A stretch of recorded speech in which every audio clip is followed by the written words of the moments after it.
Di kaki Gunung Lompo Batang, di Tanah Bantaeng, Sulawesi Selatan terhampar Kampung Lu. Kampung ini dikenal karena kepatuhan warganya pada adat Siri Napace, artinya harga diri dan solidaritas. Di sanalah hidup seorang pemuda bernama Daeng Gasing. Ia memiliki gelar kehormatan Deng, tetapi gelar itu terasa kosong di tengah kemiskinan dan keterasingan keluarganya. Obsesi Daeng Gasing bukanlah sekadar ingin kaya, melainkan hasrat buta untuk memenangkan kehormatan sejati atau siri. Ia ingin namanya disebut dengan kekaguman dan ketakutan, melampaui semua bangsawan di Bantaeng. Ia berbisik pada dirinya sendiri. Kekuatan sejati harus didapatkan. Jika jalan biasa memberiku kehormatan yang lambat, aku akan menempuh jalan yang cepat dan dilarang. Keinginan untuk diakui inilah yang membuka pintu bagi kegelapan. Ia tahu persis siapa yang harus dicari. Seorang dukun yang ilmunya ditakuti dan dihindari. Seorang yang tinggal jauh di perbatasan hutan Bantaeng, Sandro Laboro. Hasrat buta pada kehormatan ini adalah fondasi yang kokoh untuk dikuasai ilmu sesat.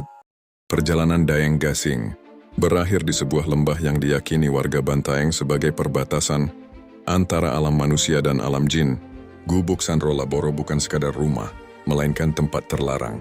Dibangun tanpa paku modern, tiang-tiangnya terbuat dari kayu yang dicabut dari 7 tempat keramat, dan atapnya dipenuhi lumut tebal.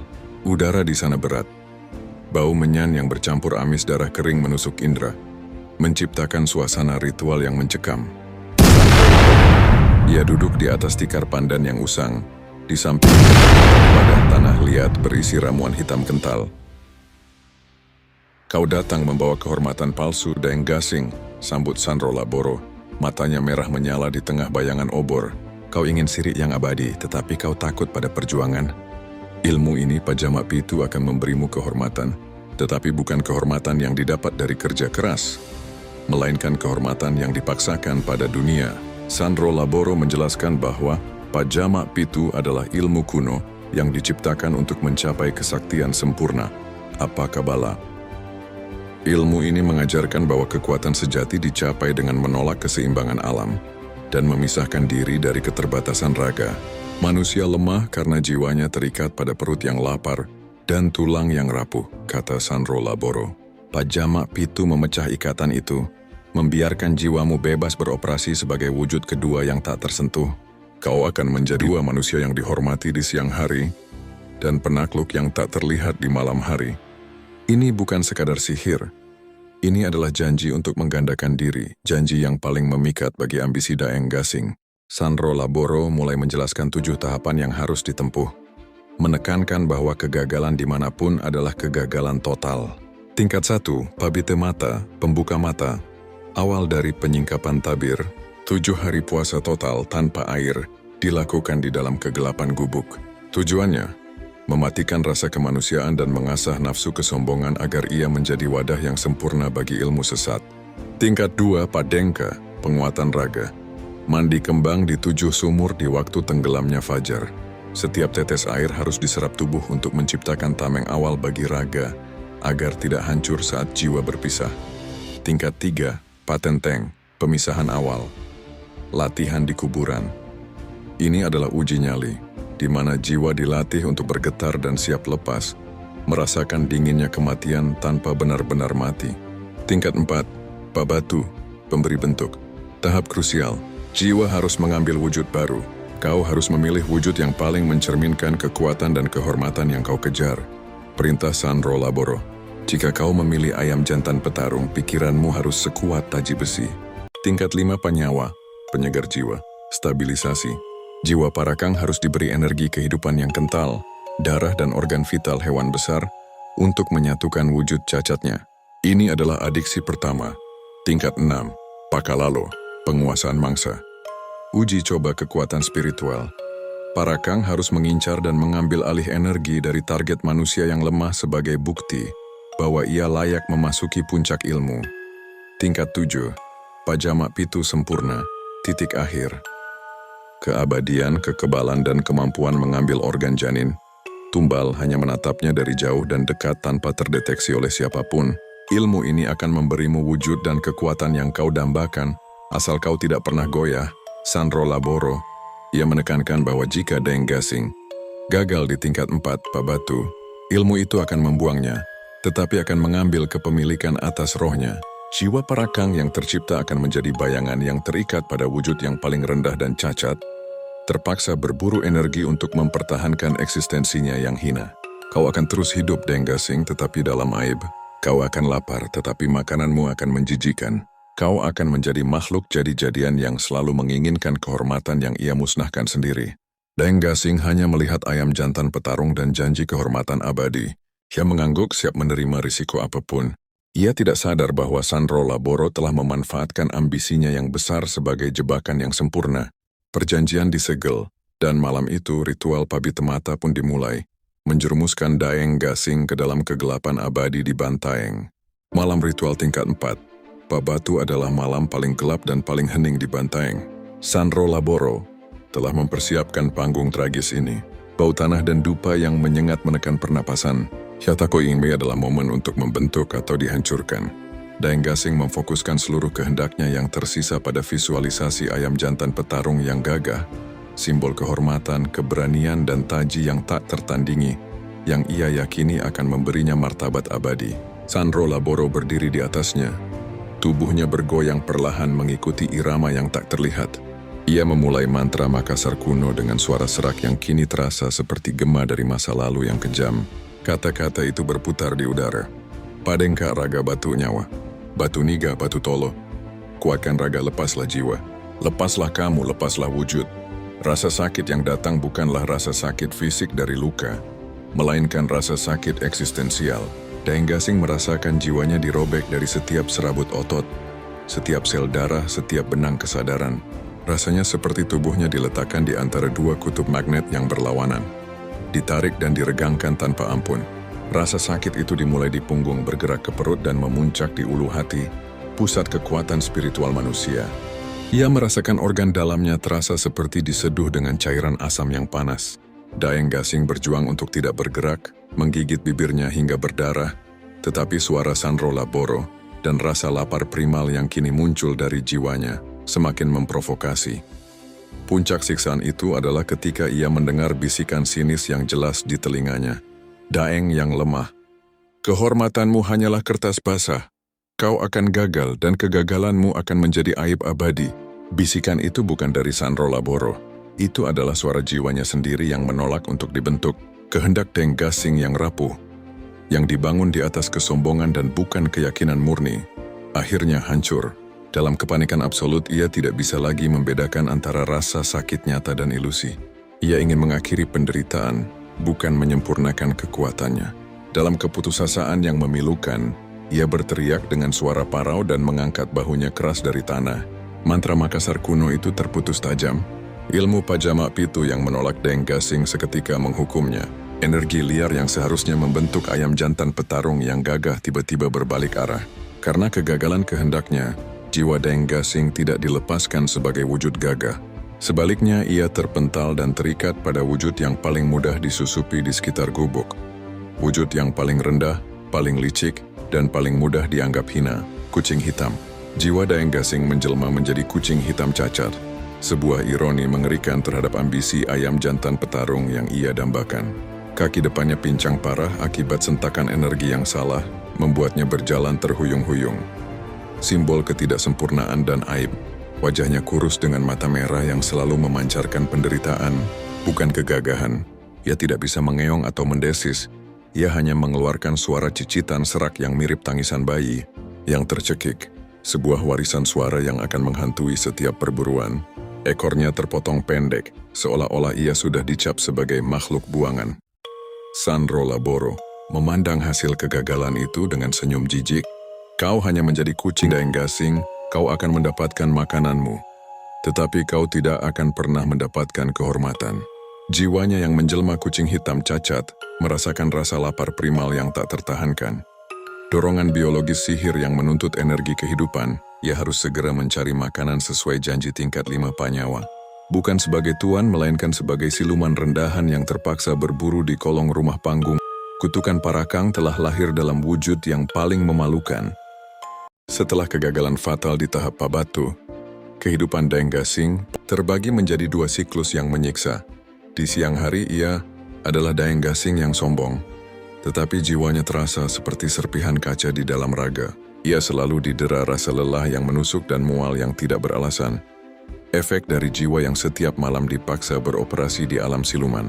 Ia berusaha keras menutupi kelemahannya dengan kesombongan yang semakin besar di hadapan warga kampung Lo. Takut jika ada yang melihat bahwa gelar Deng yang ia sandang kini telah dicemari oleh kehinaan. Setiap menjelang malam, ia merasakan kengerian yang berulang. Tepat setelah azan Isya berkumandang, tarikan sesat dari ilmu yang gagal itu menghantam ulu hatinya. Jiwanya ditarik keluar dari tubuhnya yang pasif. Dipaksa menjadi kucing hitam cacat, ia adalah budak.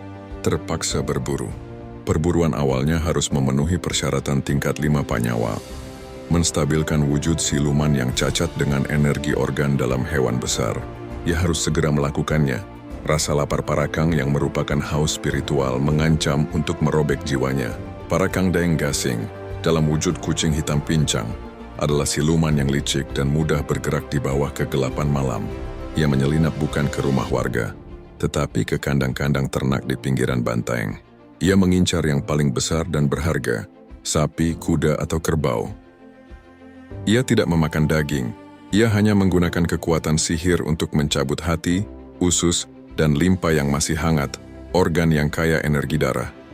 Ia meninggalkan ternak yang mati secara misterius tanpa luka luar yang jelas, dengan organ dalam yang hilang secara aneh. Dalam waktu singkat, kepanikan merebak di kampung Lo. Ternak mati bukanlah sekadar kerugian finansial, itu adalah pertanda buruk. Warga yang awalnya mengira ini ulah serigala atau anjing liar, mulai curiga ketika Sandro Malawa melihat pola aneh pada kematian ternak, organ vital yang hilang tanpa sisa darah yang banyak. Sandro Malawa menasihati warga, bukan binatang biasa. Ini adalah tangan kotor manusia yang mencari kesaktian melalui tumbal.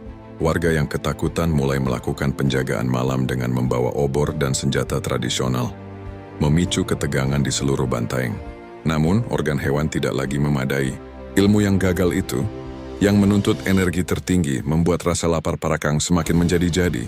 Perburuan ternak terasa seperti air garam, semakin diminum semakin haus. Daeng Gasing, sang Parakang, mulai merasakan degradasi moral yang cepat. Ia melihat sapi dan kuda bukan sebagai makanan, melainkan sebagai pengalih perhatian yang menjijikkan dari apa yang ia butuhkan. Kekuatan jiwa manusia. Transisi ke tingkat 6 Pakalalo tak terhindarkan. Meskipun ia gagal dalam ilmu tersebut, ia mulai mengincar mangsa manusia. Wujud kucing hitam cacatnya beralih dari kandang ke kolong rumah-rumah panggung yang dihuni oleh orang sakit, lansia, atau ibu hamil, mereka yang energi kehidupannya paling lemah. Setiap malam saat Parakangnya berhasil memangsa manusia, Daeng Gasing akan terbangun di siang hari dengan rasa jijik yang luar biasa, bercampur dengan kekuatan temporer yang ia butuhkan untuk tetap hidup. Ia melihat wajah-wajah warga yang berduka di kampung Lo, dan ia tahu dialah penyebabnya. Namun ia tidak bisa berhenti. Ia telah menjadi budak dari kebutuhan Parakang yang tak terpuaskan. Keinginannya untuk dihormati telah sepenuhnya digantikan oleh kebutuhan untuk bertahan hidup sebagai monster. Ironi terbesarnya, untuk menopang gelar Deng yang sombong, ia harus menjadi makhluk paling hina dan keji. Isu matinya ternak telah berganti menjadi teror kematian misterius yang tak wajar. Setelah teror ternak mereda, kampung Lo kini dilanda teror yang lebih gelap. Kematian misterius orang-orang yang sakit atau lemah. Kematian mendadak ini memiliki pola yang sama. Korban meninggal tanpa perlawanan, tetapi wajah mereka menunjukkan penderitaan yang ekstrim. Warga yang ketakutan kini tidak hanya melakukan penjagaan, tetapi juga mulai mengamati sesama. Di tengah kepanikan ini, figur Sandro Malawa menjadi tumpuan utama masyarakat Bantaeng. Sandro Malawa merupakan dukun kampung yang baik, adalah simbol kearifan lokal, kontras sempurna dengan kekejian Sandro Laboro. Ia mengumpulkan para tetua dan penjaga malam, menjelaskan bahwa mereka tidak menghadapi hantu, tetapi Parakang gagal, makhluk yang lahir dari keserakahan manusia, dan karena itu, meninggalkan jejak ketidaksempurnaan. Kecurigaan mulai mengerucut pada Daeng Gasing karena ia memancarkan aura arogansi di siang hari yang kini terasa seperti kepalsuan. Sandro Malawa dan para tetua mulai mencocokkan anomali fisik. Daeng Gasing dengan tanda-tanda parakang yang tercatat dalam legenda Makassar kuno. Mata Daeng Gasing selalu memancarkan warna merah yang samar, efek dari jiwa yang selalu haus darah di kegelapan. Ia terus-menerus berusaha menghindari kontak mata, melanggar etika sosial, matongang siri. Sandro Malawa mencatat bahwa ini adalah indikasi jiwa yang belum sepenuhnya kembali ke raga, terpaksa menanggung kegelapan malam. Penolakan terhadap penangkal. Setiap kali warga menaburkan garam kasar di halaman atau di pintu masuk sebagai penangkal, Daeng Gasing selalu menunjukkan reaksi fisik yang tidak wajar. Ia berjalan memutar jauh, atau jika terpaksa melewatinya ia akan tersentak dan muntah, seolah-olah butiran garam itu adalah duri panas bagi rohnya. Para tetangga mulai melihat memar-memar di tubuh Daeng Gasing, terutama di sekitar bahu dan kakinya yang tidak memiliki cerita. Ini adalah bukti paling meyakinkan. Luka yang diterima wujud kucing hitam cacat saat beraksi di malam hari, dipindahkan ke raga manusia di siang hari. Sandro Malawa berkata kepada para tetua, parakang ini adalah kegagalan ia meninggalkan cacat di tubuhnya sendiri. Estela Buddha, bukan Tuan. Sandro Malawa menempatkan penjaga malam yang paling berani di sekitar rumah korban terakhir. Strategi ini membuahkan hasil pada malam Jumat Legi yang gelap. Seorang penjaga malam melihat siluet kucing hitam yang aneh, jauh lebih besar, kurus dan pincang berlari terhuyung-huyung dari rumah korban menuju rumah Daeng Gasing. Siluet itu melompat ke kolong rumah Daeng Gasing dan tiba-tiba menghilang, seolah-olah kembali ke wadah manusianya. Fajar belum sepenuhnya terbit, tetapi Sandro Malawa tahu ia harus bertindak cepat. Ia memimpin beberapa tetua ke pekarangan Daeng Gasing. Mereka tidak memasuki rumah. Mereka fokus pada area transisi tempat jiwa parakang kembali ke raga. Di belakang rumah panggung Daeng Gasing, di bawah tumpukan daun kering, Sandro Malawa menemukan bukti yang menegaskan kengerian tersebut. Kotoran yang menjijikan dan bukti jaringan. Mereka menemukan gundukan kotoran yang busuk, sangat besar untuk ukuran kucing normal. Bulu kucing hitam yang cacat. Yang paling mengerikan setelah diperiksa lebih dekat, kotoran itu mengandung sisa-sisa jaringan lemak manusia dan serat yang tidak tercerna. Bukti fisik dari organ yang dihisapnya. Di sekitar gundukan kotoran itu, Sandro Malawa menemukan segenggam bulu kucing hitam yang rontok, kusam, dan basah. Bulu yang sesuai dengan deskripsi siluman yang dilihat penjaga malam. Bulu itu terasa dingin, seolah dipenuhi energi yang jahat. Sandro Malawa mengumpulkan semua bukti di bawah cahaya obor. Inilah kehinaan yang dicari Daeng Gasing, katanya dengan suara berat. Ia mengkhianati siri kita untuk menjadi siluman paling rendah. Ia adalah parakang. Para tetua dan Sandro Malawa kini tidak hanya memiliki kecurigaan tetapi bukti fisik yang tak terbantahkan yang mengikat Daeng Gasing pada teror. Mereka tahu bahwa parakang yang berhasil melukai raga manusianya adalah parakang yang bisa dikalahkan. Panggung untuk konfrontasi terakhir telah diatur. Menuntun mereka menuju tanah kuburan, tempat ilmu sesat itu dimulai. Malam itu dimulai dengan dentuman kentongan dan pekikan warga yang penuh amarah dan ketakutan. Mereka mengepung rumah Daeng Gasing di Kampung Low, bukan dengan amarah buta, tetapi dengan keyakinan dingin yang dipandu oleh Sandro Malawa. Mereka membawa obor, air garam yang dimantrai, dan sapu lidi, senjata yang ditujukan untuk melukai jiwa, bukan daging. Di dalam rumah, Daeng Gasing terperangkap dalam keputusasaan yang absolut. Ia tidak hanya takut mati, ia takut akan penghinaan terakhir, tertangkap sebagai monster yang gagal. Kehormatan, siri, yang ia kejar telah runtuh dan kini dipertontonkan di hadapan seluruh Bantaeng. Ia menyadari sepenuhnya bahwa kegagalannya mengubahnya dari calon tuan menjadi aib tertinggi. Tubuh manusia Daeng Gasing terlalu lemah untuk melawan. Ia harus segera bertransisi. Dengan desahan ngeri yang tak terdengar, ia membiarkan jiwa parakangnya ditarik keluar. Wujud kucing hitam cacat yang pincang melompat dari celah atap, bergerak cepat menuju satu-satunya tempat yang ia kenal sebagai asal-usul kekuatannya. Gubuk tua Sandro Laboro di tanah kuburan. Warga mengikuti jejak siluman itu. Tanah kuburan tua adalah arena yang paling tepat untuk menghadapi makhluk gaib. Suasananya gelap, penuh bayangan dan syarat energi kematian. Sandro Malawa tidak panik. Ia memimpin kelompok inti dengan kedisiplinan militer, mengingatkan mereka akan satu aturan suci. Kita hanya melukai, bukan membunuh. Ingatlah ilmu Pajama Pitu. Memukulnya 2 kali adalah bencana. Tujuan utama mereka bukanlah membunuh parakang, tetapi memberikan pukulan tunggal, sebuah trauma spiritual yang cukup untuk mengirim jiwa Parakang yang terluka parah kembali ke tubuh Daeng Gasing, memaksanya untuk sekarat dan melakukan ritual pelepasan. Sandro Malawa tahu bahwa pukulan kedua akan memicu mekanisme pertahanan ilmu yang gagal itu. Pukulan itu akan dianggap sebagai tantangan yang cukup besar, yang justru akan menyempurnakan kegagalan Daeng Gasing, mengubahnya menjadi siluman yang sepenuhnya kebal dan tak terhentikan, bebas dari ikatan fisik. Mereka membentuk lingkaran, menggunakan obor untuk memaksa kucing hitam cacat itu bergerak ke ruang terbuka di bawah pohon beringin tua. Ketika Parakang Daeng Gasing terpojok, Sandro Malawa melangkah maju, memegang sapu lidi yang dimantrai. Sapu lidi adalah simbol kehinaan. Ditujukan untuk membersihkan aib. Sandro Malawa berteriak, "Terima aibmu Daeng Gasing." Pukulan itu dilayangkan dan mendarat telak pada wujud kucing pincang, tepat di punggung. Dampaknya bukan suara daging dipukul, melainkan bunyi pecah yang tajam di udara. Dampak dari pukulan tunggal itu jauh melampaui fisik.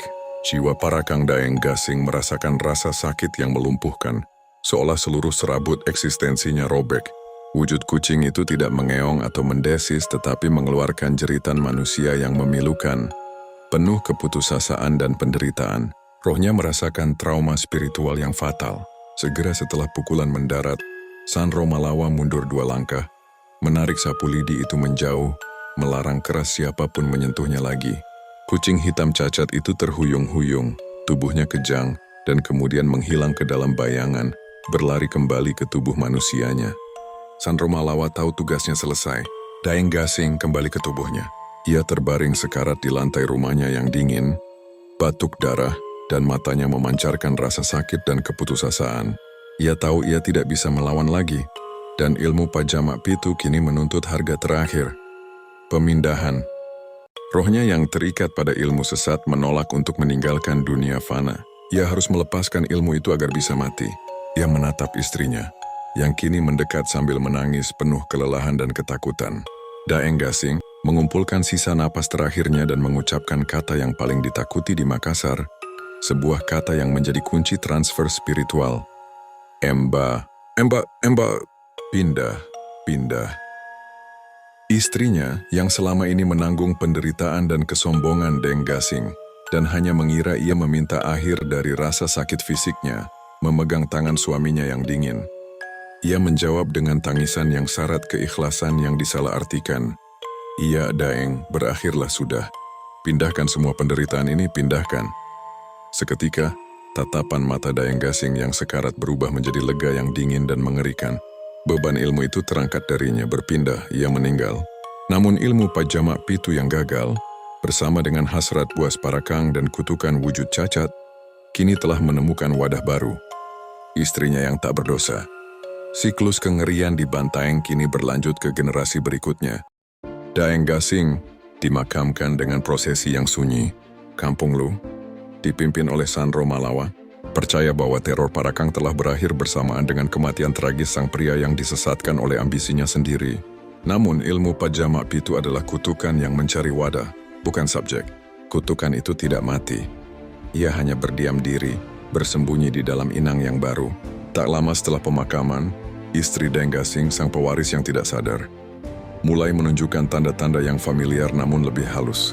Mata merah yang dulu ada pada suaminya kini muncul padanya, dan ia mulai mengalami sensasi mual di dekat garam. Di malam hari, ia merasakan rasa lapar yang tidak manusiawi yang mendera jiwanya, menuntut pemenuhan energi kehidupan. Jiwa Parakang yang terikat kini bangkit, menggunakan raga yang berbeda. Apakah Parakang yang baru ini akan menjadi wujud cacat yang berbeda lagi? Mungkin seekor burung hantu yang buta atau anjing lumpuh? Sebuah ironi baru yang mencerminkan kegagalan sang suami. Siklus horor di Bantaeng tidak berakhir. Ia baru saja berubah, tersembunyi, dan berlanjut melalui ritual Emba yang tragis. Kutukan ini akan terus menjebak garis keturunan Daeng Gasing, menjadi warisan abadi dari ambisi seorang pria. Kisah Parakang Daeng Gasing adalah sebuah tragedi mendalam tentang Siri Napace yang dihancurkan oleh nafsu buta. Daeng Gasing mencari kehormatan Siri melalui cara-cara kotor dan instan. Ilmu Pajamak mengkhianati solidaritas Pace komunitasnya.